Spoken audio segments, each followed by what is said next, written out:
Government should have the guts to say yes, a mistake was committed and we are committed to set it right and we are not going to spare anybody else, and they should constitute the SIT and ensure that the investigation is completed within time bound with all the big people who are involved, not the small fries like inspector and DYSP and some officers and transferring some people. That is number one. Number two, the entire investigation should be monitored by a court, because we don't have any faith, as you have been interfering with the investigation of CID over there and protecting the main kingpins. Third, government is not showing any kind of interest. When an allegation is made, the Honorable Chief Minister says, did it not happen during your tenure? Is it an answer?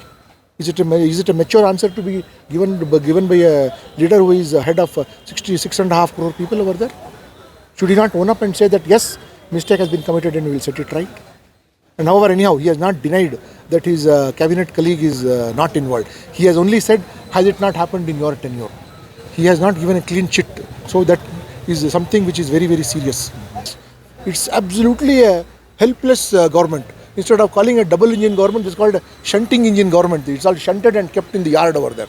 It's a shunted government over there. That's all. Sir, the re-exam dates have been announced, but many students say that they don't want to take up re-exams because they say that they have not committed any cheating. So as a person from the department, how do you see it, sir? Anybody who's interested in becoming a sub-inspector should take the exam. Government cannot force anybody to take an exam. Sir, have you met did the students approach you? Did they discuss anything with you? I have been approached by various groups. I have been approached by those people who failed in the examination. And I have also been approached by those people who have passed the examination also over there. So those who have passed, about 545. Among them also, if you have started getting arrested over there. So only these two group of people have met me. No accused person has come to meet me, nor have I gone to meet anybody over there.